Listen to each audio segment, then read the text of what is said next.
Good afternoon, everybody, or maybe some other time of the day, and we'll talk a little bit more about that in a minute here.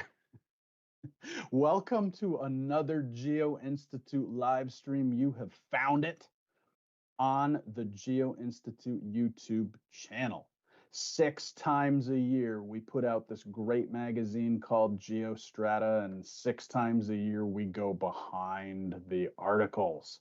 My name is Brad Keeler. I'm the director of the Geo-Institute, and thanks for joining us for another episode of GeoStrata Extra. We are currently in season 5, which is a little bit unbelievable, but here we are. If you don't know anything about the Geo-Institute, after you watch this today, you should head over to geo-institute.org, and there, use your mouse, scroller, whatever you need to find out all the information. We're a technical society with about 12,000 members, most of whom are geotechnical engineers and or geologists, and we are part of the American Society of Civil Engineers. If you like what you see today, and I feel very to really confident that you will, you should click like, subscribe, and get notifications, and we will let you know every time we post something to the YouTube channel. Now, GeoStrata, as I mentioned, comes out 6 times a year. It is a fantastic publication. We have technical articles in there that are a little more case history style. We have news and notes from the membership. We have op-ed columns on the geotechnical industry. We have updates from the board, programs, preliminary programs for our upcoming GI events, a calendar of conferences, and so much more. You should definitely check it out. If you do not receive it in your mailbox at home, head over to readgeo.org. And there you will find this, what you are looking at right now. You can go right through the magazine page by page if you want. You can look at the page view if you like. And you can even go back and look at back issues of the magazine if you are so inclined to do so all the way back to 2017. I would recommend that you do that some other time. For now, from the current issue on geotechnical forensics, we're excited to have Joan Roca here from BGC Engineering to talk about his piece in this issue of the magazine. And here to do the interview, he believes this is his 6th episode of GeoStrata Extra. I think it may even be more, is editor extraordinaire from the left coast of America, Jeff Dunn. So Jeff's going to walk us through this today. One last thing, if and when you have questions for Joan, put them in the chat box to the right of the window that you're watching this in today. Now, Jeff is going to tell you a little bit more about the article and then get us going with the interview. Go ahead, guys. Okay, thanks, Brad. And welcome to everybody to the current edition of GeoStrata Extra. Today I'll be speaking with Joan Roca, whose commentary, co-authored with his colleague Scott Anderson, who is off on a bicycle trip somewhere in Europe, which sounded really nice, and Joan's carrying the weight. Their commentary entitled Innovative Geotechnical Forensic Evaluations, Looking Back Using the Technologies of the Future. Then, as Brad said, the current issue of GeoStrata, the April-May issue, and the overall theme was innovative geoforensics, and there's a lot of good content on that topic in the issue. Brad was kind enough to introduce me. My name is Jeff Dunn. I'm the interviewer and host today. And I'm a senior principal consultant with doing consulting on my own in Walnut Creek, California, near San Francisco. And I've been an editor on GeoStrata for about 20 years, starting in 2004. But enough about me. Our speaker today, Joan Roca, is a senior geotechnical engineer with BGC Engineering in Queensland, Brisbane, Australia. And I really want to thank you, Joan, that our magazine has an international draw and international authors, and sometimes the time zones are a challenge, and it's 5 a.m. in Queensland. So I appreciate your willingness to work this early in the morning. A little background on Joan. He was born and raised in Barcelona, Spain. And after completing his Master's of Science from the Polytechnic University of Catalonia, Joan moved to Canada in 2012 to join BGC in Vancouver, British Columbia. He's currently in Brisbane, where he's leading the first office for BGC in the Asia Pacific region. And he provides services in applied earth sciences with a specific emphasis on geotechnical engineering and engineering geology. He's been involved in forensic analysis of various projects, including a major failure of a quay line in the Barcelona port called Moule Prat, and which involved the collapse of a concrete caisson wall due to liquefaction of the hydraulic fill placed upstream of the caissons during reclamation works. Joan has a professional registration in British Columbia, Alberta, and the Northwest Territories in Canada, and has recently completed his professional registration in Queensland. So he's registered on multiple continents.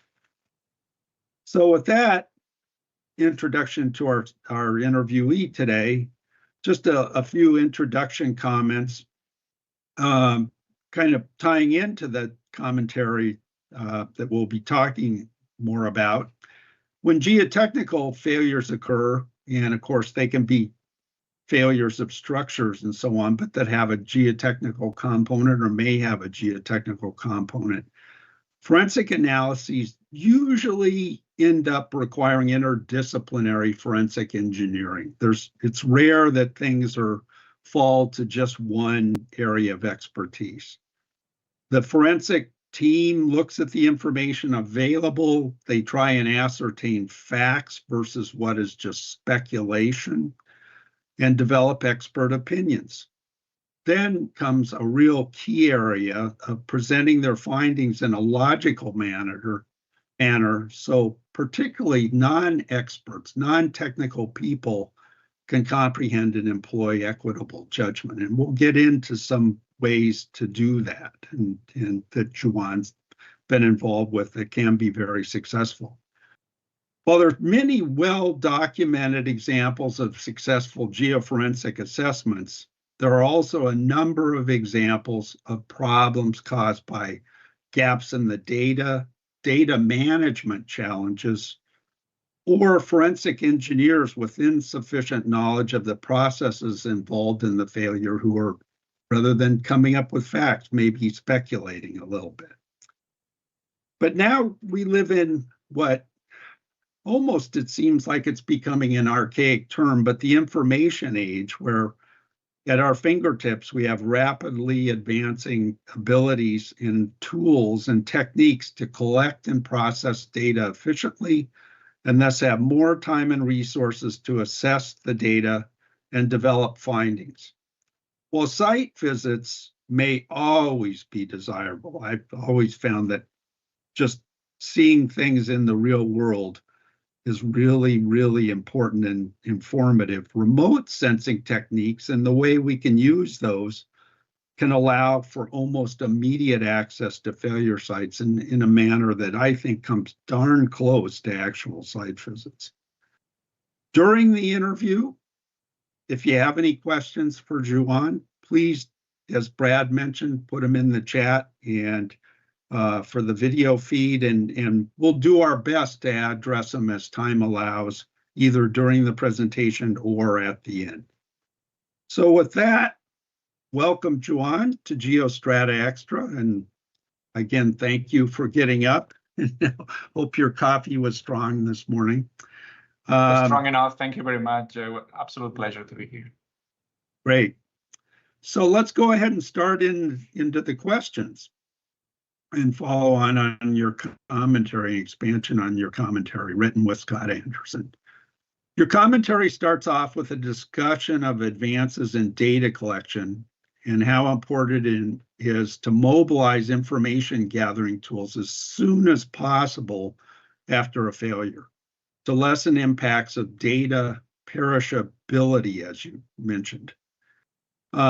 Even while a forensic team is still being assembled, are there basic data types that are always appropriate, even though you're right at the front end of things? Thank you, Jeff. If you allow me, you said something in the introduction that really resonated with me, which is that we live on a world right now with rapidly advancing tools and techniques that allows us to collect and process data very efficiently. But in turn, this is generating a different problem, which is that sometimes we collect more data than needed. And sometimes that's because of the too much quality or the resolution of that data. As you probably know, there are servers of terabytes with terabytes of data not being used to inform decisions. And so the first comment I will make is to be very intentional and strategic with data collection, considering the nature of the incident. So data collection has to be as simple or as sophisticated as needed, but not more so. So going back to your question, so the question was on the basic data types. My dream will be to have LiDAR coverage of the incident area, but that's expensive. Sometimes we don't have the equipment or the technology that we need to do so. So considering the cost and versatility, I think the key is to mobilize a team with a drone as soon as possible so they can freeze the scene before that physical evidence that you were referring to is disturbed. This team could also prepare schematics and start filling the evidence log to document evidence collected, which is very important. And during that drone survey, I would recommend that they acquire both images and video. So then they can both be interrogated later on during the forensic investigation. The survey of the drone survey should cover both the area of the incident, but also the areas around the incident, because those adjacent areas might contain key information that might identify triggers or contributing factors that, if not, they will be missed. Also important, I would say, is to collect information from witnesses as soon as possible, as memories will dim and speculation will get in the way later on. So ask them about the time of events, who was involved, there was any precursor events, et cetera, if any. Okay, well, that sounds like, yeah, some basic things that you might think of, anybody might think of about topography and you know, that sort of thing. What have been your experience to date to be able to obtain this early data, and who do you contact if you are called into a forensic evaluation or hear about one? Mm-hmm. Mm-hmm. So starting on the witnesses, the collection of that testimonial evidence via witnesses interviews might be difficult, and especially if there's been a fatality. But it depends on the magnitude, severity, and location of the incident. So try to interview as many witnesses as you can, so you can corroborate that evidence. And if you have no access to conduct those witness interviews for different reasons, try to ask that interview is recorded. Someone else will do the interview, so try to ask that interview is recorded via video, and try to provide a list of questions that might help expose key technical information, such if there's been any precursor events, as mentioned before. Regarding the drone survey, lots of consulting companies like ourselves, we maintain our own fleet of drones that allows different companies to quickly deploy teams for early data collection. So that's just one phone call away. Usually pilots are, in our case, for example, engineers or geoscientists. So they understand the specific data requirements. They understand what we're looking for. And they can also be the ones providing sketches and other very important information that will be used later on. Once you have those photos, you can create a 3D photogrammetry model. For example, the one we provided in the commentary that I hope people was able to see. So that's an example of how photos from the initial drone survey can be used to show site conditions to offsite personnel. If you don't have a drone pilot, that's not a barrier. There's lots of different companies out there, lots of providers that can be mobilized to site. On that, if that's the case, it's very, very important that you discuss the areas of interest, you discuss image resolution and other data acquisition parameters before they are deployed to the field. As you know, evidence is here today, but it will be gone tomorrow. That's one of the themes of the article that we prepared. So you might not be able to afford a second chance. And that information, that key evidence will remain hidden to the eyes of the forensic team. So again, mobilize as soon as possible, but before you do that, be sure to talk to them about what's important and what's needed. Great. Well, one thing I was really struck by in your commentary, among others, of course, but your mention of that a lot of us may already have capabilities we're not even aware of in our smartphones or iPads or stuff. I know on my iPhone, I have lots of apps that I've never ever used. But one of them, LiDAR capabilities, was something I didn't even imagine was something I might have. Can you describe that a little more, and we'll share your PowerPoint here just to have some visual images. Get that loaded up.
Joan, you're muted.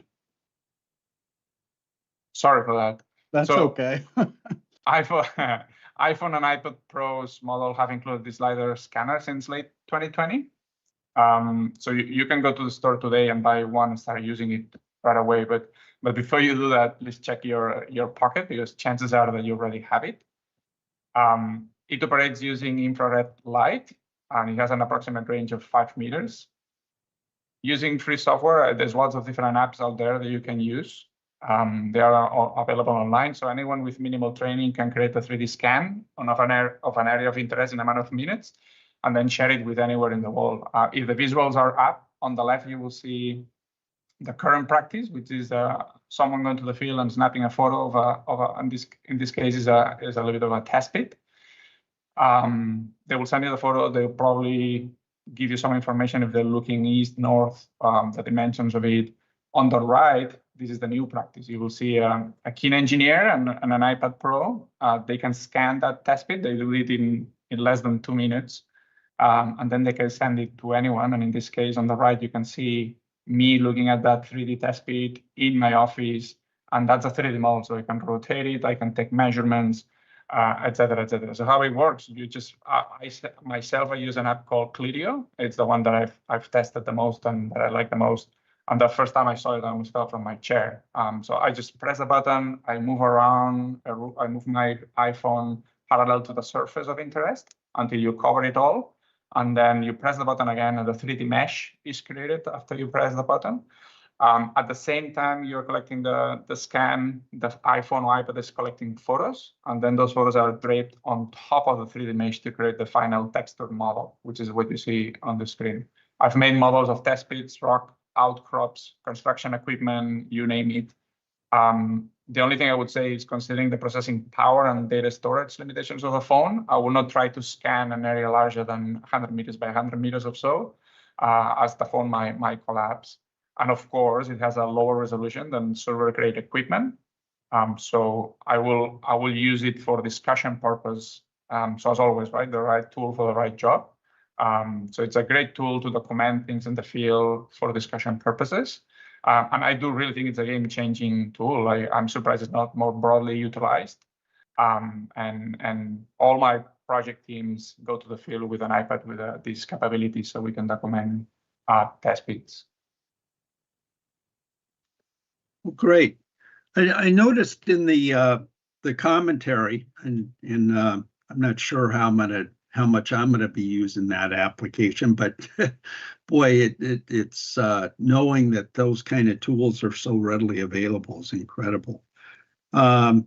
In the past, I know I've been involved with some data collection efforts, not using something as simple as an iPad or iPhone, but some other tools like a laser scanner and that sort of thing. And where we were so quickly overwhelmed by data, that became a real kind of block to using it until we could work through it. And you mentioned abilities in your commentary to extract data in a matter of hours with easy to use AI-based vision computing technologies, or just called computer vision. Can you give us some more details on that? And hopefully I'll get this slide brought up correctly. Yeah, so that's a really good question, and it goes back to the commentary we made at the beginning, that we collect a lot of data and with a lot of resolution, and lots of that data is now being used. There's been some controversy around the use of AI tools. You've heard ChatGPT, Copilot, and whatnot in engineering.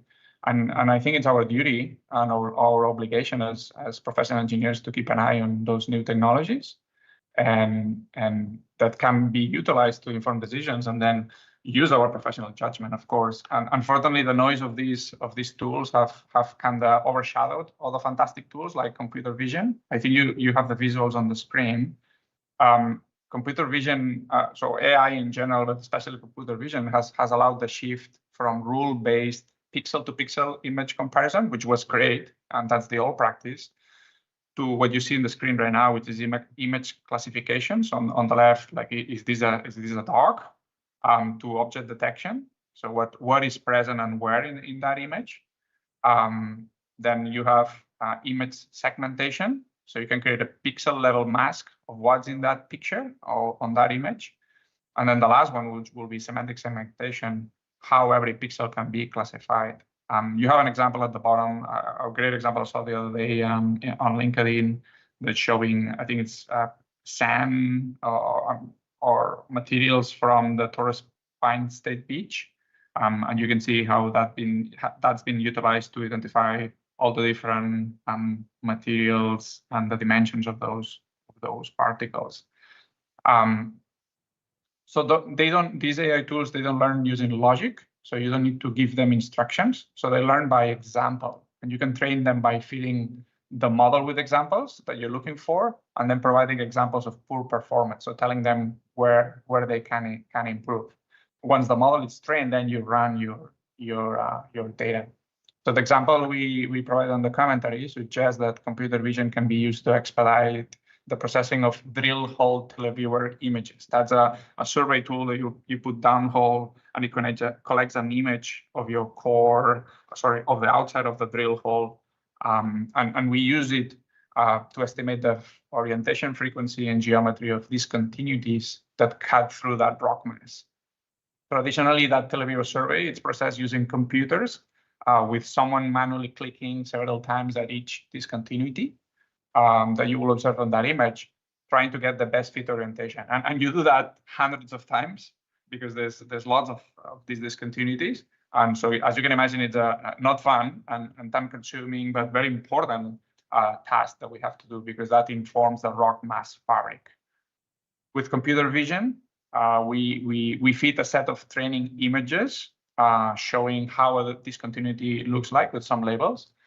And then we feed those training images showing how they look like into the model, and then we show them full performance. So we add corrected images with labels to that same set of training images, and then it's an iterative process, as you can imagine, and it continues until you think the model is performing well. And although you can save hours and hours of work, of course, training this model requires engineering judgment, and the outputs must be reviewed by a qualified engineer. So of course, this does not remove the need of a qualified engineer behind doing a review and checking that the outputs are what you were expecting. Okay, yeah, I know that's one of the things you hear in discussions about the use of AI in news and stuff. I know I heard one about a lawyer who used AI to write a legal brief, and the program cited a number of cases in case law precedents that didn't actually exist. So I guess, that checking, very, very important. You mentioned too in your commentary the potential for democratization of data, that data could be made available to the various parties involved, even if they're if they're cooperative or adversarial or whatever, mainly due to lowered costs of acquisition and then data analysis organization, and that how this would level the playing field between adversaries more than it is now. I know, and when I've been an expert witness in the past, having, which side has the assets, which side has the money, and that sort of thing can, kind of skew things one way or another. But with democratization of data usage, make it more level, like you say. Can you give us an example of that? Yeah, I think I have a slide on that has the new NASA ISRO SAR mission. Yeah, that's the one. So as I said, these new tools like the iOS LiDAR scanner, you might have it in your pocket already.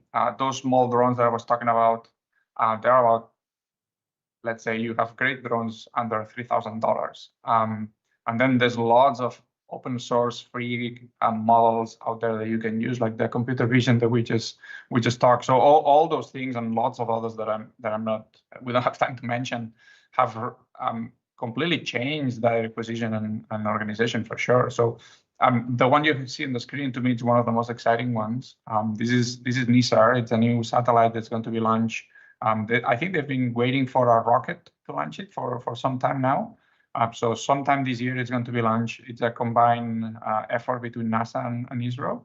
And that's a satellite that's going to provide L-band data globally open source. So which means that once a set of images it's compiled, people will be able to use this data to inform ground changes across the globe. So that's very exciting, and it talks about how people will have access to data that before it was either not available or it was very costly to obtain.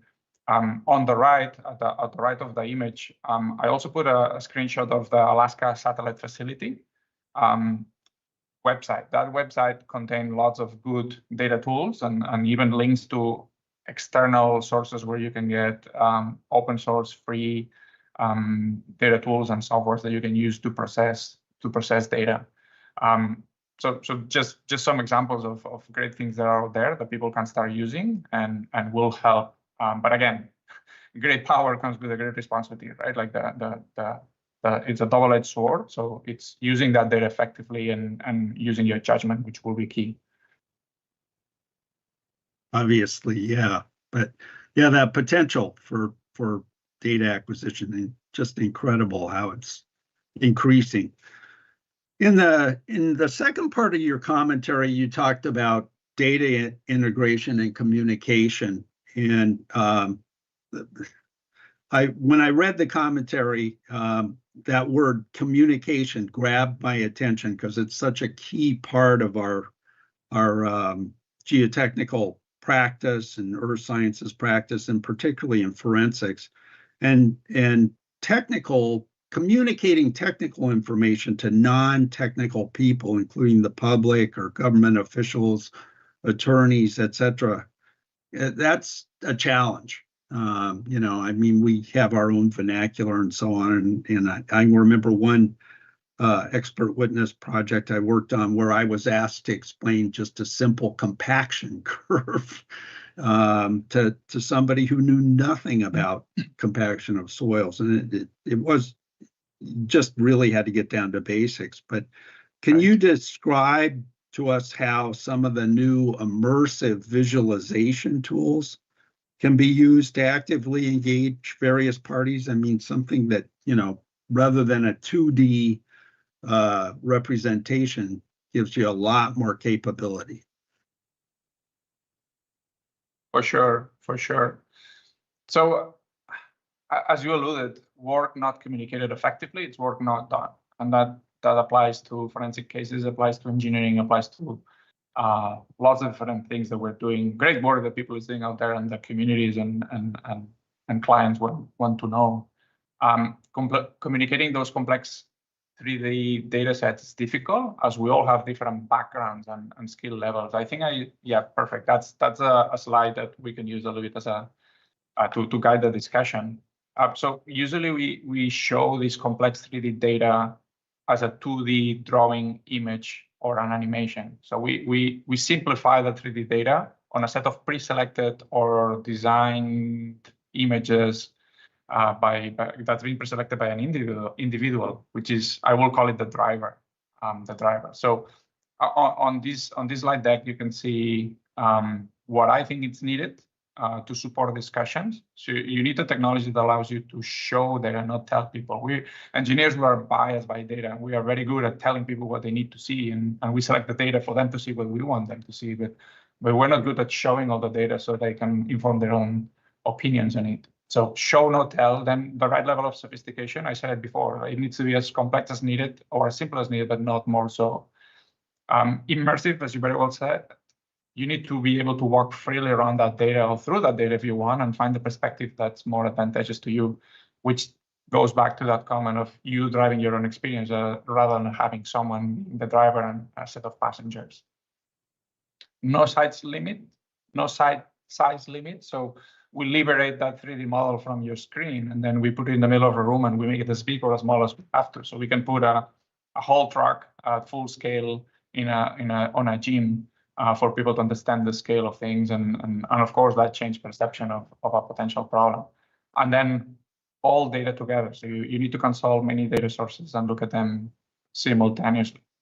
So usually, if you're lucky, you will be looking over the shoulder of someone to look at their screen, how they are rotating a 3D model, and you will, wait a second, a little bit further to the left, a little further to the right. They will never get the perspective that you want or the zoom that you want. So that's very difficult, and I always get lost and never works for me. Even if you think you have a very good 3D mental model, it's very difficult to calibrate or to check how your mental model compares to the mental model of others. That's very, very difficult to do. So with immersive visualization tools, the data is presented in front of you in 3D. You walk around it the same way you will walk around a tree in the forest, and then you will call me and you will say, look at this branch from the left, look at this branch from the right. So you walk through that data and you understand that data, you interrogate that data in a way that's natural to you. So multiple of these headsets, like you see on the right, and the image, that's a group of my colleagues looking at a photogrammetry model of a rock face. They're all connected together and they're seeing the same thing anchored in the same space. So to them, it's like they're actually in front of that rock face. So multiple users, each of them driving their own experience, right? They are looking at it from their own perspective. They can walk around as they will do in the natural environment, and that unlocks communication, that unlocks trust. And we can do that with experts, or we can do that with kids, we can do that with elders. It works across society. So for us, that's been fantastic. It unlocks communication, especially with non-technical people. I hope that answers your question, Jeff. Yeah. So what are some examples of, you've talked about, you mentioned some of your colleagues in that photo there, but where this technology has been used? in this way? Yeah, I think I have another slide that you can use for this one. I don't think there's been the adoption I was expecting when this technology came out. I think it's fantastic, and I think everybody's still exploring on how they can incorporate that as part of their work, and also how it can be used to communicate work outside their technical project teams, if you want to put it that way. But it's been used by different groups around the world. Like there's lots of doctors out there using it. There's Airbus and other companies using it out there. In our experience, for example, the OSHA organization has been using it to deliver immersive visualization training on hazards around trenches when they do inspections, and they've been doing that from the safety of a classroom. On the image, if the image it's on the screen, you can see on the top right, that's one of the projects that we've done. It's with the federal government of Canada. They've been using it to support community engagement sessions in northern Canada, and that's been very successful as well. So again, how to explain how a complex mine is going to be close to the community around that mine. We've been using it to support discussion of complex 3D applied earth science with internal teams, external review board meetings, project stakeholder meetings, community engagement sessions, and so on. So on the bottom right, you will see Scott Anderson, who today I want to acknowledge him again. He cannot be here with us today, but you can see him delivering one of these community presentations during a community session. In this case, was for last chance grade with Caltrans in California. So you can see on the left, you can see the previous reality. You've probably been in one of those sessions. So you're walking around this a set of photos, a set of cross sections. On the bottom, maybe you're on a meeting room setting, on a presentation setting where information is being downloaded to you, and you're just, chances are that you will get it or not get it or somewhat get it. Maybe you're in the field. At the bottom, there's an image of one person with a little paper explaining the project to a group of people. And that's the previous reality. The new reality is you have these headsets with a 3D model, and you allow people to walk around that data with someone providing commentary and answering questions. And our experience is that you need people with notebooks taking notes as people walk through the data, because they start asking questions right away. So it has completely shifted and changed the way we communicate data, communicate project challenges, and explain them to technical people and non-technical people. Oh, excellent. Yeah, that's it's just the photos you have here of in some of the information you led me to about particularly some of the mine projects in northern Canada. And seeing people visualizing these things in real time.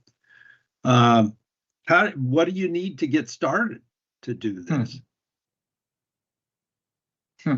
So as I said, there's not been as much adoption as I thought, and I think one of the problems it's been the entry cost of this technology.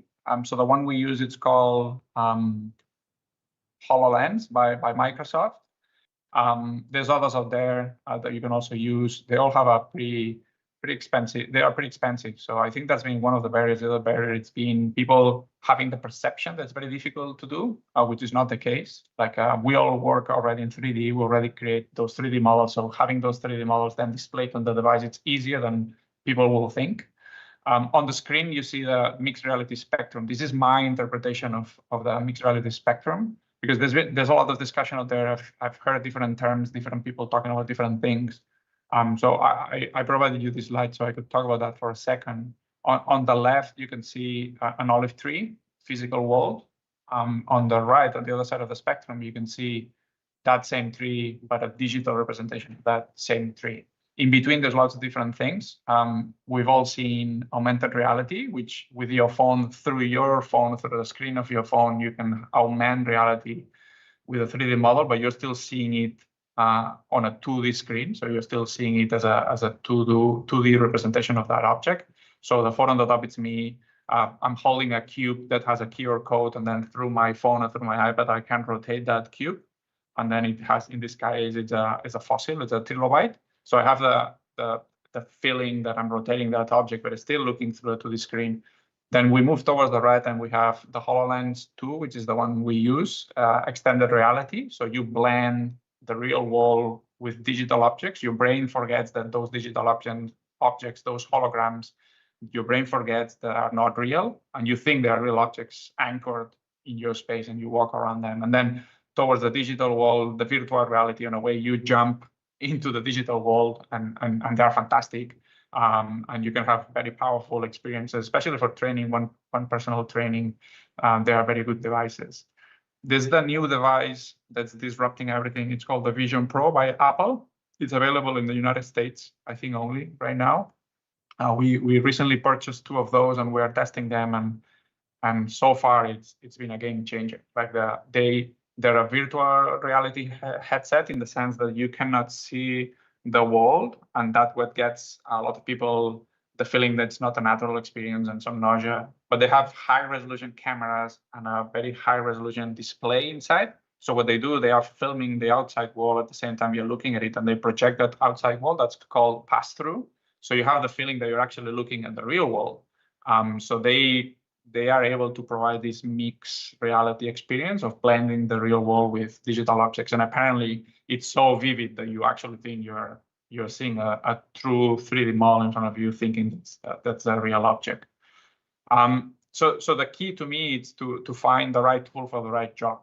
Right? If you're delivering training to people, I will use VR headset probably. We use Quest, which it's a pretty reasonable price. I think it's about $300 US. But if I need to communicate with a group of people, I would like to make it a natural experience. Then I will go through the HoloLens experience, or this new device, the Vision Pro, that we are testing right now. I think one more time, the key is to allow people to interact with that data as they need, based on the application. Is that helpful, Jeff? Yeah, definitely. I mean, I've tried out a few of those goggle type setups in the past, and they were very, very interesting, very illustrative. And as I said, like you can create content in 2 hours, right? Like it can be 2 hours or 3 months, right? Depends on what you're doing. So it's easier than people think. There's specialized studios out there that can create that content for you. Or we have teams, our GIS teams is able to provide those models. I can make models myself. So for example, I can go to the field with my drone and my pilot. I can scan and I can take photos of an area, create a photogrammetry model, and put it on the HoloLens in 2 to 4 hours. And so that's a game changer to me. If you want a subsurface model that has borehole data, geophysics, all the data, that might be a week of work or more, depends on the complexity. But I really want to pass that message to whoever is listening today, that it's easier than people think, and definitely something I'm very happy to talk to if someone wants to reach out. Okay, one of the things I wondered about is in presenting and learning. I know back when I was in university, hearing about case histories in forensic analyses and so on was always very, very interesting and important information transfer. Do you think this kind of technique might be moving to the university or into offices as well, where we of course have seminars and that sort of thing, presenting information in the workplace? You think that's coming? That's a very good question.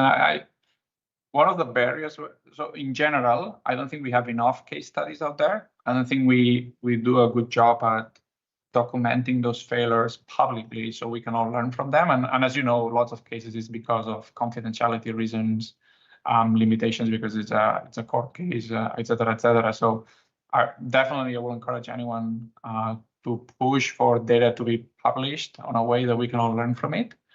And universities, that's a great idea. Like I've collaborated with some universities that are using this technology right now. So for example, the Polytechnique Montreal with Pony, they're doing a great job. They're using mixed reality and augmented reality experiences as part of their soil mechanics labs. There's other universities like the UPC in Barcelona. They are bringing rock or soil samples or outcrops, photogrammetry models of outcrops using the HoloLens to show them to the students on a classroom setting. I'm not aware about any university using this technology to present case studies and learn from those case studies. So that's a brilliant idea, and I think definitely next time I talk to one of my contacts at universities, I will offer that as an option. I think this technology will become more commonly used very soon as more universities have access to the devices. Again, those some of these devices, the Quest, it's not that expensive, but the HoloLens, it's about 3,500 US. So that's not easy for lots of universities that don't have big budgets or sponsors. I have as that model that we presented on the article of a bridge that collapsed. That photogrammetry model, we have it internally on 3D immersive technology, and we've used it to explain what can go wrong and learn from those. So it's something that we do in our company. I know there's other great companies doing great things as well. SRK also does great things in Canada, but I think adoption is still not there. I think in the next 2-3 years, especially with Vision Pro coming out of the market, adoption will increase, and more companies will try this technology and hopefully find them very useful, because they will be able to deliver high definition 3D immersive experience faster at a lower cost, helping communication of those challenges and informing decisions, which at the end is what's more important to me. It's being able to inform decisions looking at that data. Okay, great.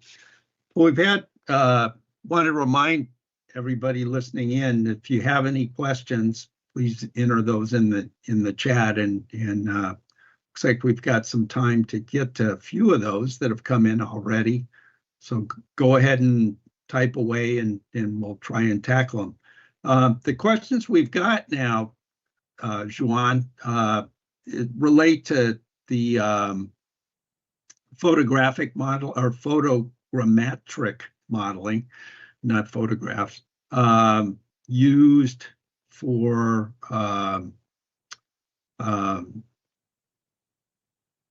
the analysis you did. Could you give us the name for that again?